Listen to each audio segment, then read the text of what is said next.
오늘 은혜 받을 말씀은 열왕기상 13장 17절에서 22절까지 말씀입니다. 구약 536쪽입니다.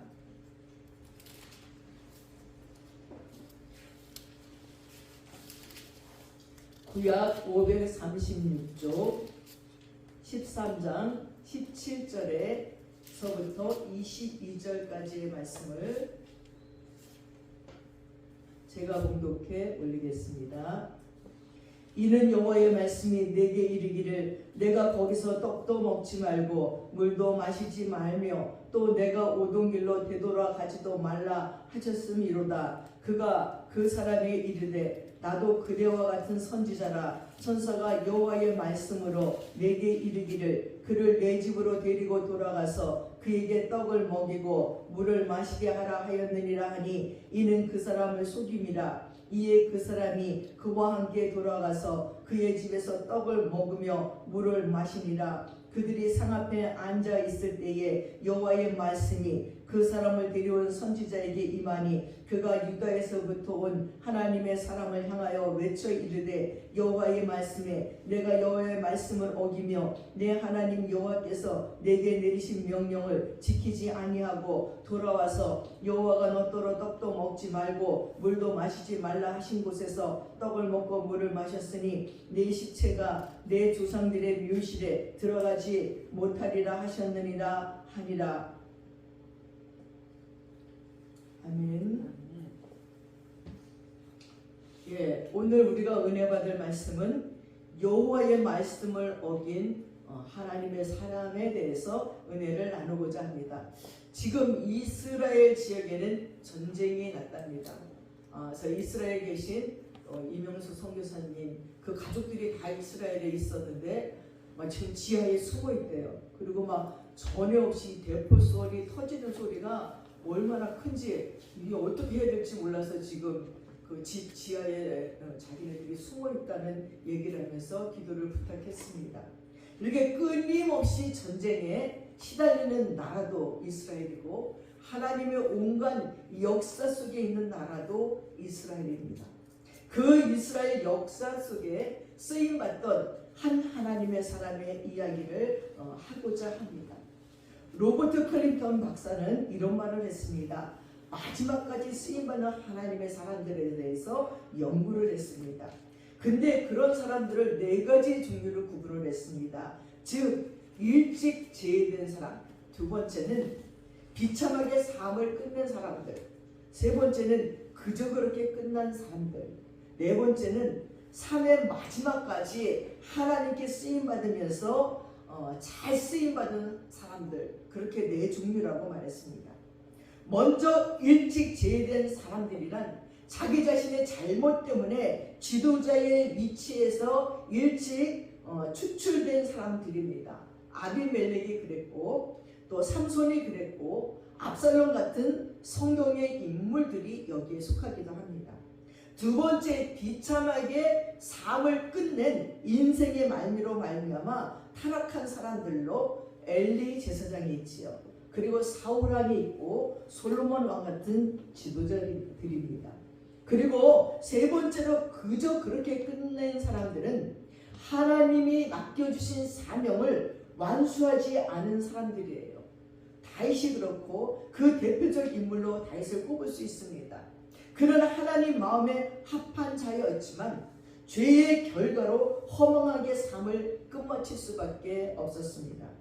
마지막으로 삶의 마지막까지 하나님께 쓰임을 받으면서 승리한 사람들이 있는데 아브라함이 그랬고 욥이 그랬고 요셉이 그렇고 엘리야 선지자가 그랬고 다니엘이 그렇고 요한이 그렇고 바울이 그렇고 베드로와 같고 또 여호수아 같은 지도자들을 꼽을 수가 있습니다. 이처럼 사람마다 삶의 내용은 다르게 평가되는 이유는 삶의 과정에서 누구에게나 닥쳐오는 사탄의 유혹을 대처하는 방법이 저마다 다르기 때문입니다. 유혹에 대적해서 승리한 사람이 있는가 하면 그 공격 앞에 무릎을 꿇고 비참하게 삶을 마감한 사람도 수도 없이 많이 있다는 것입니다. 그래서 오늘 말씀해 보니까 순종하지 아니해서 비참하게 끝나버린 한 인생의 하나님의 사람의 이야기를 나눠보려고 합니다. 제가 이 말씀을 선택한 것은 토요일날 부지런히 교회를 갔는데 아니 5시 반에 예배인데 집에서 6시 반에 일어난 거예요. 세상에 늦었구나 하고 막 그래도 가서 기도회지 갔더니 예배가 없는 거예요. 금요일날 이제 신년 기도를 하니까 토요일날은 예배가 없는데 저는 막 놀래가지고 저 혼자 열심히 착 가면서 이씨 장비랑 목사님 나도 안 되고 혼자 교회를 가서 문을 여니까 몇 분이 그래도 기도하고 계시더라고요. 그래서 이제 나 혼자 이제 하는 거야.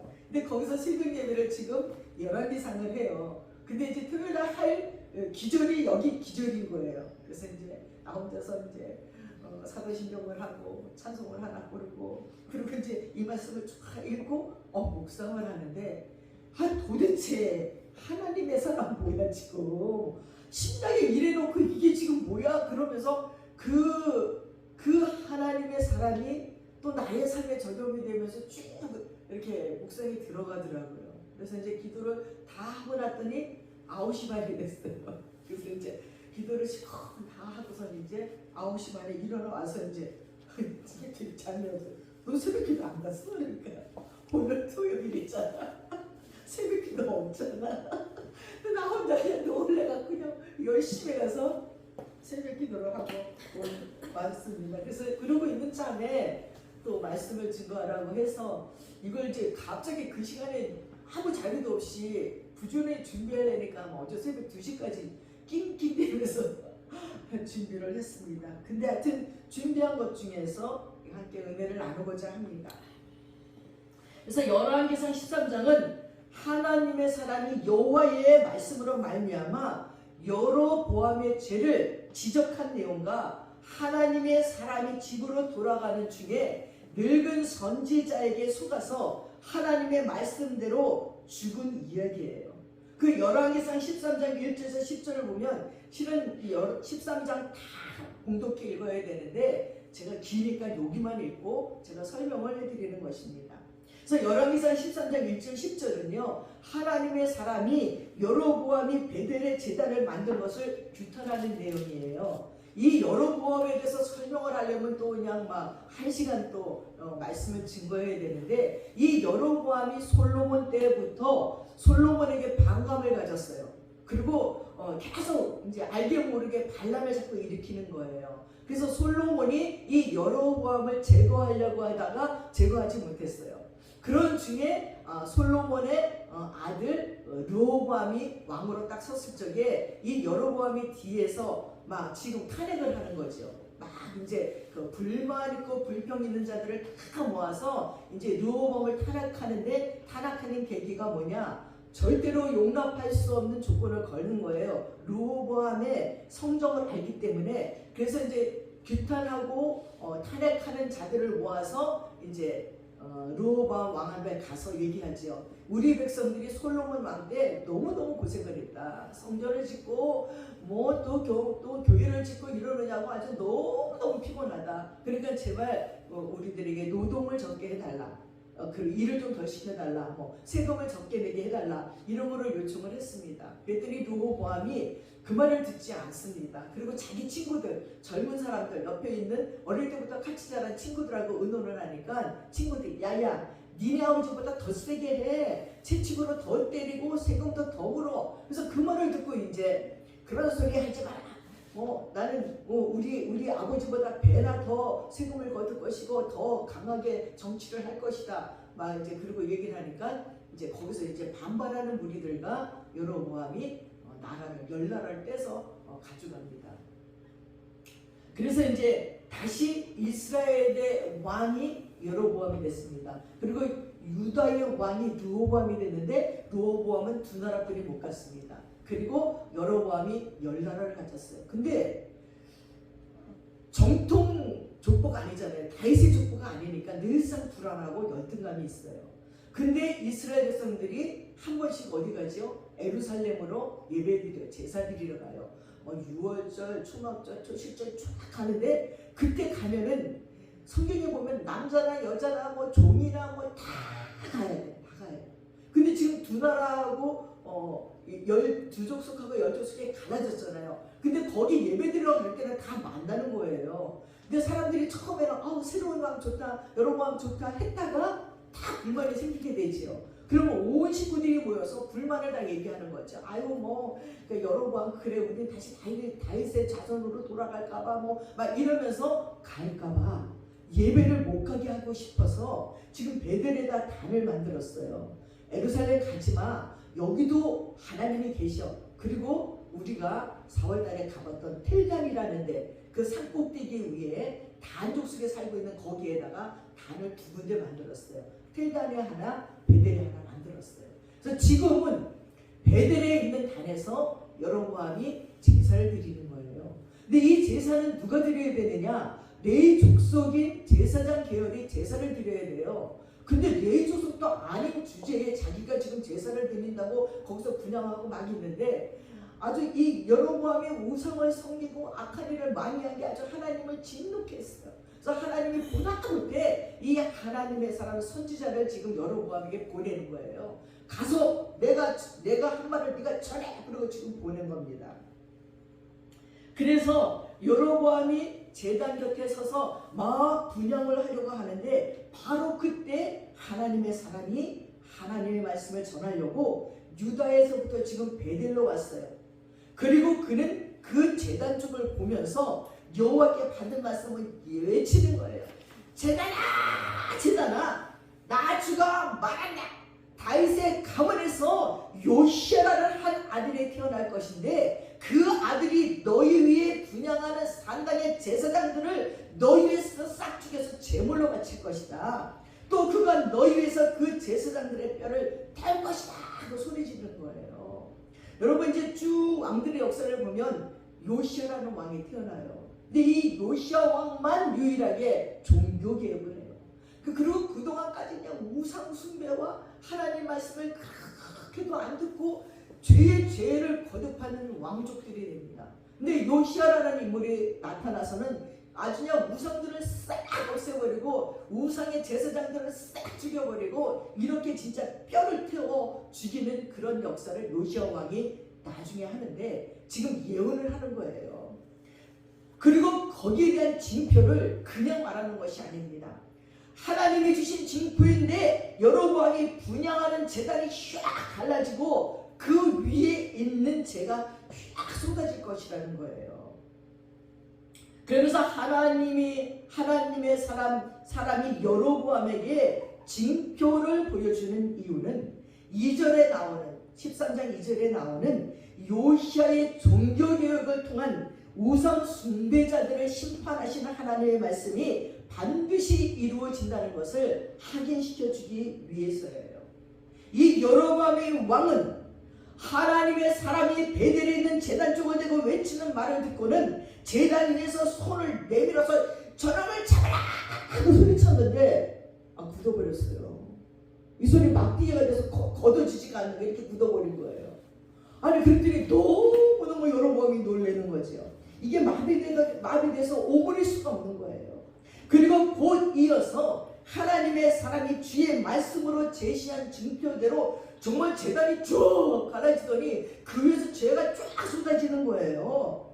얼마나 왕이 놀랬겠습니까? 진짜구나. 이 예언이 진짜구나. 하나님의 말씀이구나. 그러자 왕은 하나님의 사람에게 제발 살려달라고 하나님께 빌어서 은총 좀 내려달라고 막 자기 술이 회복되도록 기도해달라고 막 간청을 하면서 난리가 났습니다.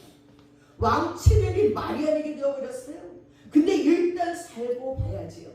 그래서 하나님의 사람이 또 마음이 약해서 하나님께 은총을 비니 왕의 손이 회복돼서 예전과 같이 되었습니다. 얼마나 고마웠겠습니까? 이 왕은 하나님의 사람을 자기 집으로 초대해서 맛있는 음식도 먹이고 그리고 나와 함께 집에 갑시다. 내가 선물도 드리겠습니다. 막 그러고 부탁을 하니까 하나님의 사람이 왕의 부탁을 정중하게 거절합니다. 그러면서 하는 말씀이 하나님이 나에게 말씀하시기를 비록 임금께서 저에게 왕실의 재산의 절반을 주신다 해도 나는 임금님과 함께 갈 수 없습니다. 이곳에서는 밥도 먹지 않겠고 물도 마시지 않겠습니다. 주님께서 나에게 명하기를 밥도 먹지 말고 물도 마시지 말고 온 길로 되돌아가지도 말라고 하셨습니다. 그런 다음에 그는 베델로 올 때에 온 길로 베델에서 올 적에 온 길로 오지 않고 다른 길로 돌아갑니다. 지금까지는 일이 순조롭게 진행이 되고 사명을 잘 감당한 것 같이 여겨집니다. 근데 베델에 사는 늙은 선지자가 나타나서 문제를 골치 아프게 만드는 거예요. 선지자라고 하면서 하나님의 사람을 속였습니다. 더 이상한 건 하나님의 사람이 늙은 선지자가 자기를 속이는 것을 모른다는 거예요. 이 늙은 선지자가 베델에 살고 있었는데 그 아들들 가운데 하나가 와서는 그날 베델에서 하나님의 사람이 한 일과 그가 왕에게 말한 내용을 모두 아버지께 말했어요. 이 아들은 왜 그 자리에 있었을까? 선지자의 아들이니까. 이스라엘의 선지자의 아들이 또 선지자 되고 선지자 되는 거예요. 그러니까 아마 그 제사 드리는 데 가서 뭔가 배울까 하고 있었을 것입니다. 근데 거기에 나타난 하나님의 사람의 그 놀라운 예언과 일어나는 모든 일들을 다 보고 와서는 아버지 세상에 이런 일이 있었어요. 그 선지자 대단해요. 그 선지자 예언대로 됐어요 하고 막 얘기하는 거예요. 그 내용을 다 들은 이 아버지 늙은 선지자가 아들에게 묻습니다. 그거 어느 길로 갔니? 그러니까 아들이 나귀를 타고 물으니까 아예 저쪽 길로 갔습니다. 베델에서 온 길이 아니라 반대방의 길을 갔습니다. 그러니까 이 늙은 선지자가 나귀를 타고 하나님의 사람을 뒤쫓아요. 막 가다 보니까 마침내 상수리 나무에서 쉬고 있는 하나님의 사람을 발견합니다. 묻습니다. 유다에서부터 온 하나님의 사람이십니까? 그렇다고 얘기하니까 그럼 이 늙은 선지자가 하나님의 사람에게 함께 저희 집으로 갑시다. 저희 집 가서 떡도 드시고 물도 마시고 쉬다 가십시오. 그랬더니 이 선지자가 당연히 하나님의 사람이 그 요청을 거절합니다. 그러면서 하나님의 사람은 늙은 선지자에게 여로보암에게 했던 똑같은 말을 합니다. 나는 노인 어린과 함께 돌아가서 노인 어른의 집에 들어갈 수 없어요. 또 이곳에서는 누구와 함께 밥을 먹어서도 안 되고 물을 마셔도 안 됩니다. 주님께서 나에게 명하기를 밥도 먹지 말고 물도 마시지 말고 온 길로 되돌아오지도 말라고 말했습니다. 그랬더니 늙은 선지자가요 하나님의 사람에게 거짓말을 하는 거예요. 나도 그대와 같은 예언자고 그대와 같은 선지자야. 주님께서 전사를 보내셔 내게 말씀하시기를 당신을 내 집에 들여서 밥도 먹이고 떡도 먹이라고 나에게 얘기해 줬다니까. 그러니까 갑시다. 이 하나님의 사람은요 그 말을 듣고 그 말이 진짜인 줄 알았어요.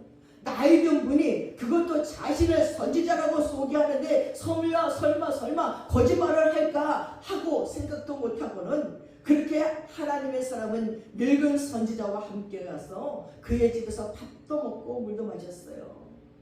우리는 여기서 생각해 봐야 됩니다. 아니 왜 하나님께 안 물어봅니까? 왜 기도해 보지 않습니까? 아니 자기가 직접 받으면 되잖아요. 그 여로보암 같은 악한 왕에게 당신이 이렇게 요시아라는 왕이 태어나서 당신이 섬겼던 우상숭배의 제사장을 싹 죽여버리고 그 뼈를 다 태워버릴 겁니다. 그러면서 막 선전포고를 하러 간 대단한 선지자가 왜 이 늙은 선지자의 말을 액면 그대로 듣고 하나님이 자기에게 그렇게 분명히 명한 이야기에 대해서 말씀에 대해서 명령에 대해서 의심하지 않고 물어보지 않고 그대로 따라가느냐는 것입니다. 사랑하는 여러분, 우리는 많은 사람들이 얘기합니다. 하나님이 지금 목사니까 살다 보니까 그런 사람 많더라고. 기도 중에 하나님 나에게 말했어요. 이렇게 하신다고 말했어요. 우리 엄마가 병들었는데 고쳐주신대요. 병원에 안 가도 돼요. 다 돌아가시더라고요. 그 가서 따지고 싶으냐? 너 그럼 그때 하나님께 받은 예언은 뭐야? 하나님이 이렇게 하신다 그랬어요. 저렇게 하신다 그랬어요. 당신에게 하나님이 이렇게 한다 그랬어요. 막 그러는 얘기들이 굉장히 많습니다. 그럴 때 우리는 기도해야 됩니다. 목사님들이 신방 가서 기도하고 예배드릴 적에 하나님이 내게 말씀하시기를 이 집에 주는 말씀들이 있습니다. 책망도 있습니다. 근데 그 책망들을 잘 들으면 인생이 바뀌고 유익이 돼요. 근데 안 듣는 사람들은 꼭 그 길로 가는 것도 많이 봐요. 근데 또 거짓 선지자들은요, 엉터리 얘기를 해갖고 혼미케 해요.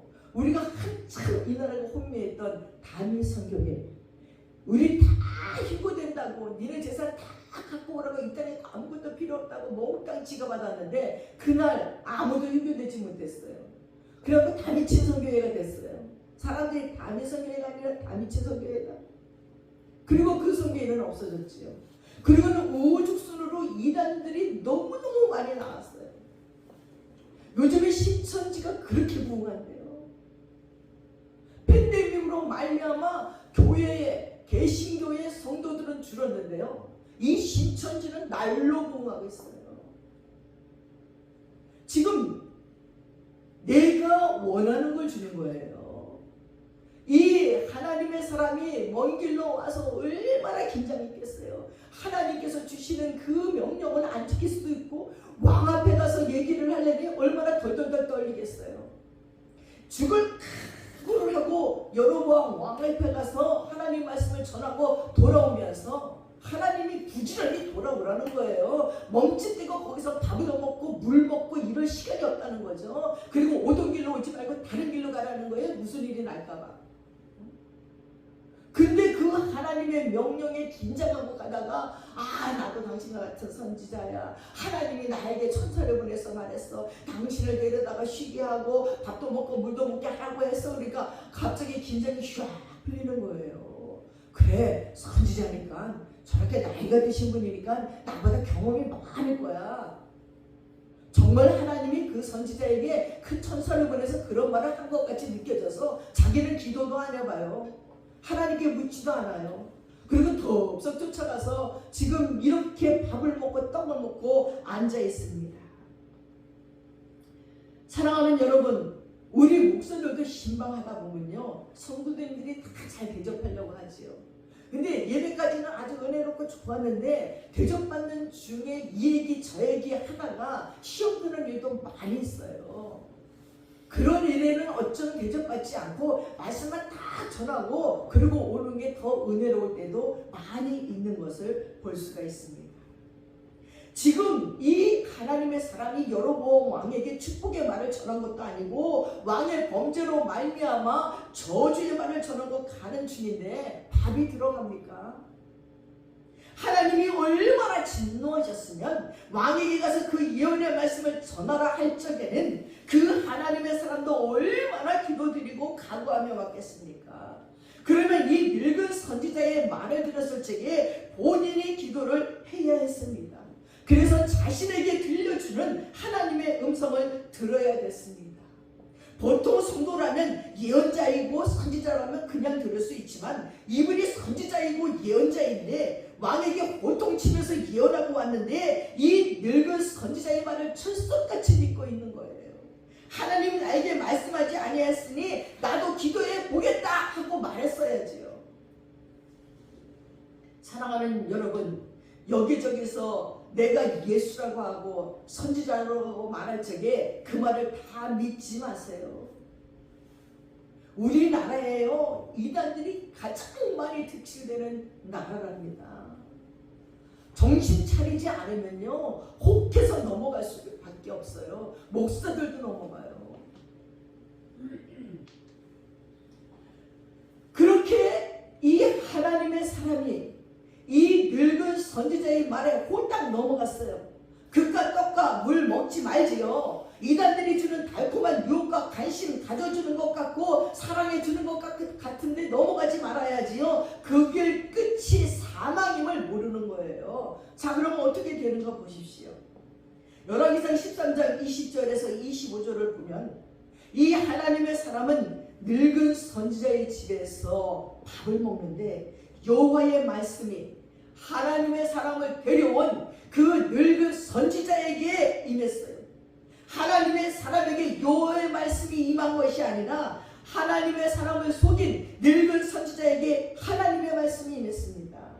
늙은 선지자는 유다에서 온 그 하나님의 사람에게 이렇게 외치는 거예요. 아니 지가 데려다 놓고 나 주가 말한다. 너는 주의 말씀을 어기고 너의 주 하나님께서 너에게 말씀하신 명령을 지키지 않았다. 너는 주께서 밥도 먹지 말고 물도 마시지 말라고 말씀하신 곳에서 밥도 먹고 물도 마셨다. 그러므로 내 죽음은 내 조상의 묘에 묻히지 못할 것이다. 아니 하나님의 사람 밥 먹다가 얼마나 놀랬겠습니까? 이게 무슨 소리입니까? 아니 하나님의 천사를 보내서 늙은 선지자에게 그렇게 말했다고 해서 밥을 먹고 있는데 지금 무슨 소리를 하는 겁니까?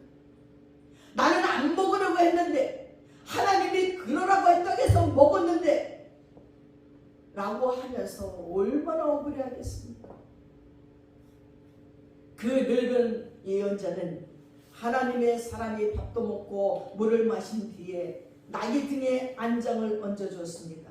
하나님의 사람이 길을 떠났습니다. 그는 길을 가다가 사자를 만났는데 그 사자가 물어 죽였어요. 이것은 하나님의 사람에게 임한 하나님의 심판입니다.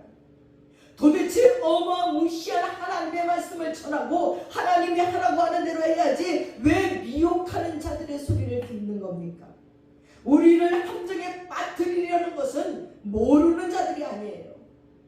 우리와 같을 거라고 여긴 자들이, 동료들이, 친구들이 죄의 함정으로 이끌어간다는 것입니다. 괜찮다고 나도 해봤다고 내가 너보다 선배라고 하면서 죄의 길로 인도합니다. 정신 차리고 깨어 있어야 됩니다. 영적 분별력이 있어야 됩니다. 영적 분별력은 기도해야 생기는 것입니다. 세상에 이 사자가 나와서 물어 죽였어요. 그리고 시체를 길가에 버려두었고 나귀와 사자는요 그 시체 옆에 서 있어요. 여러분 한번 상상해 보세요. 뭐 이런 사자가 다 있어. 죽였으면 물어 뜯어서 먹어야지요. 그 옆에 나귀도 물어 뜯어서 먹어야지요. 근데 시체를 지키는 것 같이 나귀와 사자가 나란히 서서 시체를 지키고 있어요. 길을 지나가는 사람들은 길가에 버려진 시체와 그 시체 가까이에 서 있는 사자를 봤습니다. 사람을 물어 죽인 사자가 왜 나귀를 먹지 않았을까요? 사람을 물어 죽인 사자가 왜 사람을 먹지 않았을까요? 하나님의 사람이 사자에게 물려 죽인 것은 하나님의 심판이기 때문입니다. 하나님의 사람을 길을 가다가 사자에게 물린 것은 죄수가 없어서 그랬던 것이 아닙니다. 하나님의 말씀이 순종하지 않아서 받은 벌이라는 것입니다. 이 사건을 통해 하나님의 말씀에 순종하지 않으면 이런 벌을 받는다는 것을 말하고 싶은 것입니다. 여러분 이 일이 이때만 일어났을까요? 지금 우리가 사는 이곳에서도 수없이 일어나요. 하나님의 말씀을 순종하지 않아 망하는 자들이, 병드는 자들이, 사고와 사건을 당하는 자들이, 어려움을 겪는 자들이 얼마나 많은지 몰라요. 무지하고 몰라서 영적으로 분별할 수 없어서 우연이 된 것이라고 생각하지만 기도하는 사람은 압니다. 저렇게 살다가는 어떤 일이 저에게 임할 줄을 안다는 것입니다. 알아서 얘기해주면 안 들어요. 알아서 얘기해주면 기분 나빠해요. 여로보암처럼 저놈을 잡아 죽여라 이렇게 말합니다. 그리고 그 일이 닥쳐서 어려움과 고난을 겪을 때는 왜 하나님이 나에게 이러시는가 하고 물을 적에 전 정말 할 말이 많습니다. 저도 하나님이 네가 말해라 입을 열어서 하나님 사람처럼 그 사람이 어떤 죄를 졌는지 어떤 벌을 지금 받고 있는지 말하라 그래줬으면 좋겠어요. 그래 그냥 속 시원히 얘기해줬으면 좋겠어요. 가만히 입 닫고 되어지는 가정을 구경만 하려니 답답한 인생들도 얼마나 많은지 모릅니다. 사랑하는 여러분, 여러분이 말씀을 읽다가 기도하다가 또한 영적인 사람에게 어떤 말을 듣거든 그 말에 순종하십시오. 그리고 회개하고 돌이키시기 바랍니다. 저는 집 나온 왕자에 대해서 묵상하다가 그 아들이 거짓골이 돼서 돌아왔을 적에 왜 그 아버지는 아직도 상고가 뭔데 달려가서 그 아들을 껴안았을까? 왜 그냥 기다리면 되지? 뭐가 이쁘다고? 양반인 그 사람이 맨발로 막 쫓아나가서 그 아들을 안았을까? 생각해 보았습니다. 매튜 헨리 주석에 이렇게 나왔습니다. 그 당시에 아버지의 말을 안 듣고 집을 가출했다가 나온 자식은요, 그 동네에 들었으면 온 동네 사람들이 나와서 돌로 쳐 죽인대요. 아버지에게 불의한 아들이라고, 그런 불의한 아들을 둘 수 없다고 동네에 발을 들이면 돌로 쳐 죽이는데, 이 아버지가 내 아들이 돌아올 적에 동네 사람들에서 돌로 쳐 죽일까봐 저기 멀리 아들의 모습 같은 게 보이니까 내 아들 죽일까봐 달려가는 거예요. 동네 사람들이 돌로 못 치게. 그리고 껴안아 버리는 거예요. 아무도 내 아들을 해칠 수 없어. 죽었다가 살아오는 내 아들이야. 너희들이 죽일 수 없어. 내가 용서한다니까. 아버지가 용서한다니까. 그리고 껴안는 거예요. 그래서 아버지가 맨발로 뛰어나온 거예요. 그분이 바로 예수입니다. 우리들의 모든 죄를 껴안고 감싸안고 아무도 해칠 수 없어. 내가 보호할 거야. 내 아들이야. 하고 감싸는 예수의 사랑이 거기에서 표현된다는 겁니다. 울컥하더라고요. 그거였구나. 그 아들이 아버지를 버리고 타락하고 들어와 동네 사람이 저 자식은 아들이 아니야. 아버지를 숙성해서 돌로 쳐 죽일까봐 그렇게 달려갔구나. 그리고 그 아들을 감싸고 오면서 거지 같은 누더기를 다 벗겨버리고 손에 가락지를 끼워줘요. 네 아들이야? 내가 가락지 끼웠어? 네 아들이야? 아무도 건들지 마. 이 얘기인 겁니다. 예수님이 사단에게 십자가에서 죽으시면서 우리는 하나님의 자녀고 용서받은 백성이라고 십자가의 보혈로 우리를 인치면서 내 예수 그리스도의 이름으로 기도하면 다 들어줄게. 사단아, 내 자녀들을 해치지 못해 하고 언약하신 언약의 반지라는 거죠. 사랑하는 여러분, 그렇게 주님께서 우리를 사랑했습니다. 하나님이 하나님의 사람이 그 명령에 순종하지 않아 사자에게 물려 죽게 만드는 하나님의 심판이 왔지만 그 시체는 해치지 못하게 물어 죽인 사자하고 나귀가 지키고 있게 만들었어요.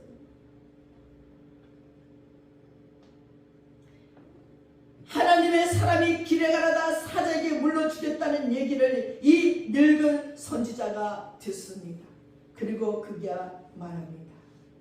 그는 어떤 사람이요? 사자에게 물려 죽었어요. 사람들이 와서 얘기하는 걸 늙은 선지자가 성읍에 돌아와서 그 얘기를 다 듣습니다. 근데요, 잡아먹기는커녕요, 이 사자가 사람의 시체를 지키는 것 같습니다.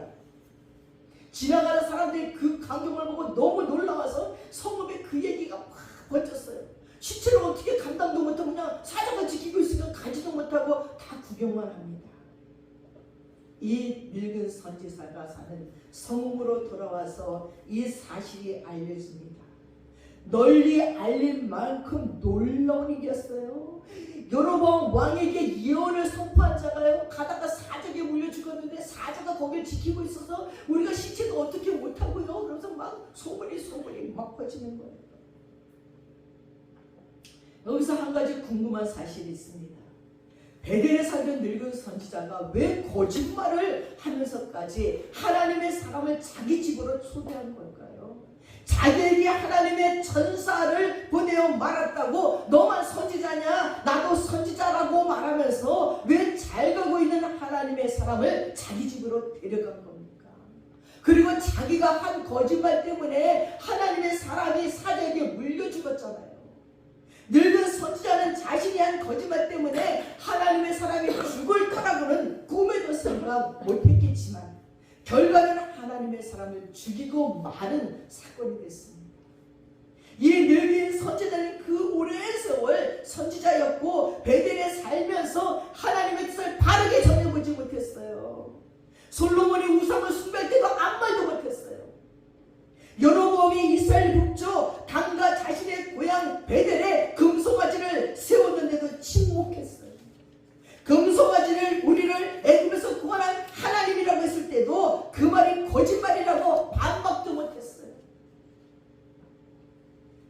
베델에 살던 늙은 선지자는 살아있지만 영적으로 죽은 상태나 다름이 없었습니다.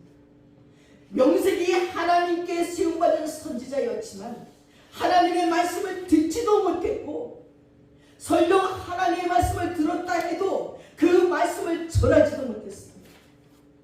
정말 부끄러운 인생을 살고 있는데 목숨 걸고 여로보암을 향해서 하나님의 말씀을 전하는 하나님의 사람을 만난 거예요. 여로보암이 베델에 제단을 세운 건 잘못된 것이라고 비난하는 걸 봤습니다. 여로보암이 세운 제단이 갈라질 것이라고 선포하는 것을 들었습니다. 늙은 선지자의 가슴이 뜨거워졌습니다. 이런 감정을 느껴본 게 얼마만인지 모르겠습니다.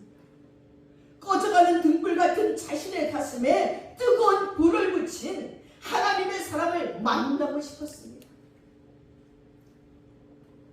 그래서 거짓말을 했습니다.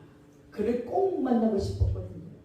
늙은 선지자가 하나님의 사람을 얼마나 좋아했는지 그가 사자에게 찢겨 죽는 늙은 선지자의 행동을 보면 알 수 있습니다. 하나님의 사람이 죽었을 때 그의 시체를 갖고 와서 슬피 울고 애통하며 장사를 지냈습니다.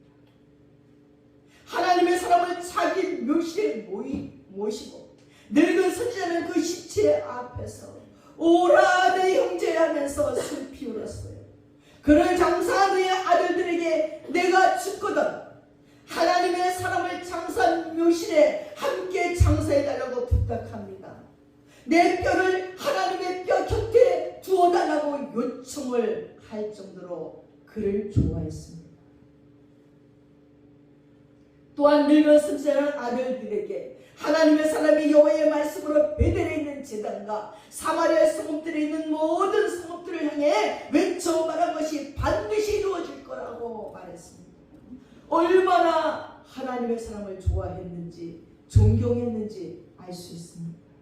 그래서 늙은 선지자가 좋아하는 하나님의 사람을 꼭 만나고 싶어서, 그래서 밥이라도 대접하고 싶어서 거짓말을 하지 않았나 생각해봅니다. 그는 정말 하나님의 사람이었습니다. 용감하게 하나님의 말씀을 여로보암에게 전하기도 했지만 하나님의 말씀을 어긴 결과 사자에게 찢겨 죽기도 했습니다. 하나님이 지목해서 보고 계셨다는 거예요. 하나님의 사람이 여로보암의 말씀을 전할 때도 불꽃 같은 눈으로 보고 계셨고, 그가 돌이켜 떠나올 때도 어떻게 보나 불꽃 같은 눈으로 지켜보고 있다가 하나님의 말씀과 명령에 순종하지 않자 사자를 보내서 그를 심판했으니 정말 하나님의 사람입니다. 사자에게 몰려 죽어도 하나님의 사람이고 하나님이 주목해서 맡은 선지자라는 것을 기억하시기 바랍니다. 하나님의 사람이 늙은 선지자의 거짓말로 결국 사자에게 찢겨 죽은 이 이야기는 하나님의 사람을 위한 메시지이기도 하지만 선지자이면서 거짓말하는 늙은 선지자를 위한 하나님의 메시지일 것입니다. 하나님께서 늙은 선지자에게 하시고 싶은 말씀이 있었습니다. 하나님께서 여로보암이 다스리는 시대에 이스라엘 백성들에게 하시고 싶은 말씀이 있었습니다. 더 이상 죽은 사람처럼 살지 말라는 거예요. 너의 힘으로 이스라엘 백성들에게 전하고 싶은 말씀이 있었는데 늙은 선지자가 여호와의 입이 되지 못했어요. 하나님의 말씀을 대언하지 못한 너는 바로 사자처럼 늙은 더 이상 죽은 사자같이 그렇게 살지 말라고 지금 보여주는 거예요. 사자에게 물려 죽어도 하나님의 선지자답게 이 하나님의 사람처럼 살으라는 것입니다. 이건 하나님의 사람에게 준 메시지가 아니라 어쩌면 늙은 선지자에게 주신 메시지이기도 합니다. 열왕기상 13장 21절 31절 2절에 보면 늙은 선지자가 사자에 찢겨 죽은 하나님의 사람의 실제를 자기 묘실에 장사한 것과 그의 죽음에 대해서 고백한 내용입니다. 길을 가는 하나님의 사람을 자기 집으로 데려간 늙은 예언자가 지나가던 사람들이 전해주는 하나님의 사람의 죽음에 대한 이야기를 듣고 말합니다. 그는 틀림없이 하나님의 명령을 어긴 하나님의 사람일 것이다. 그 죽은 사람이 누굴까? 늙은 선지자는 그냥 아는 거예요. 여호와께서 전에 그에게 말씀하신 대로 그를 사자에게 내주셔서 사자가 그를 찢어 죽이게 하신 것이다. 그리고 그는 또 자기의 아들들에게 나귀의 안장을 지우라고 하고 나귀의 안장을 지어놓으니 그는 곧 가서 길가에 있는 그 죽음을 찾아냈습니다. 나귀와 사자가 그 죽음 가까이에 서 있는데 사자는 그 죽음을 먹지 않았을 뿐만 아니다. 나귀도 물어 죽이지 않았습니다. 앞에서 설명한 그대로입니다. 늙은 선지자는 두려워하지 않고 사자가 있는데 하나님의 사람의 죽음을 나귀 등에 싣고 자기의 성읍으로 옮겨와서 고골한 뒤에 묻어주었습니다. 그 죽음을 자기의 무덤에 안장하고 나서 그 늙은 예언자는 아이고 내 형제여 하면서 통곡했습니다. 장사를 마친 뒤에 그는 자기 아들들에게 말했습니다. 내가 죽거든 너희는 나를 이 하나님의 산에 묻힌 곳에 같이 묻어다오. 나의 뼈를 그의 뼈 옆에 두어라. 그가 여호와의 말씀을 받아서 베델에 있는 제단과 사마시아의 성읍 안에 있는 모든 산당을 두고 외친 그 말씀이 그대로 이루어질 것이라. 뼈라도 하나님의 사람 옆에 묻혀서 같은 선지자로 있고 싶은 겁니다. 하나님의 말씀을 듣고 전하는 살아있는 선지자가 되고 싶다는 것입니다. 열왕기서 13장 33절 34절에 여로보암의 죄와 그 죄의 결과 그의 가문이 멸망하게 된다는 내용입니다. 이런 일이 생긴 뒤에도 여로보암은 여전히 그 악한 길에서 돌아서지 아니하고 오히려 일반 백성 가운데서 원하는 사람은 누구든지 산당의 제사장으로 임명하는 거예요. 그런 일 때문에 여로보암의 가문은 죄를 얻었고 마침내 땅에서 흔적 없이 사라졌어요. 그 왕조가 다 똑같이 여로보암의 죄의 길을 가고 여로보암의 죄를 아니 그 후손들은 다 자기 조상의 죄의 길을 가가지고 결국은 끝장나고 말았습니다. 사랑하는 여러분, 우리는 마지막까지 하나님께 쓰임받는 사람들이 되어야 됩니다. 사명받고 이 인생길 가다가 다른 길로 가지 맙시다. 그저 하나님의 명령을 따라 순종하시는 여러분들 되시기를 축원합니다. 기도하겠습니다.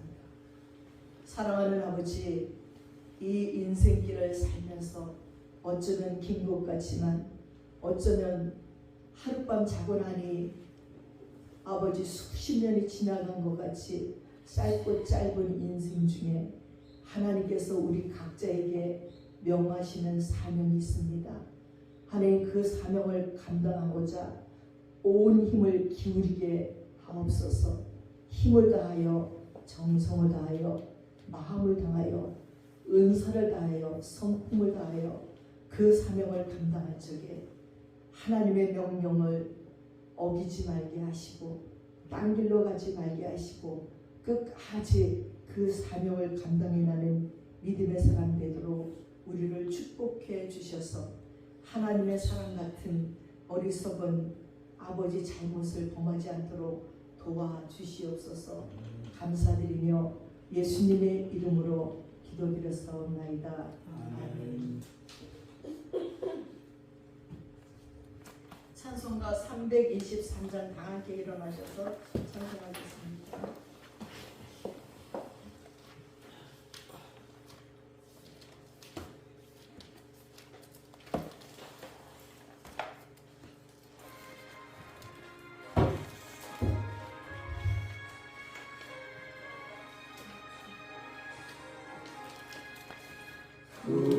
구름바다 나서니 몸 어디든지 가오리나 괴로우나 즐거우나 주만 따라 가오리니 어느 누가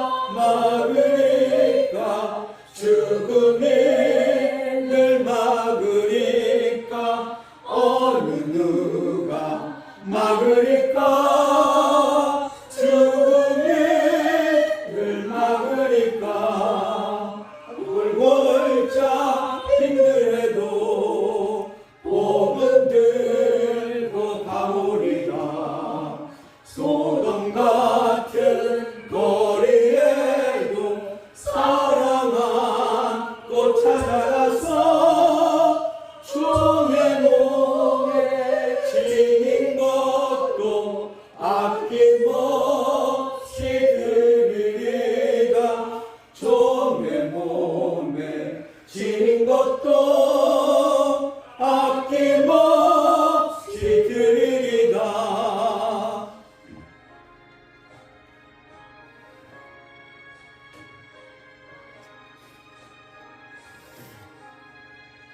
존귀 영광 모든 권세 주님 홀로 받으소서.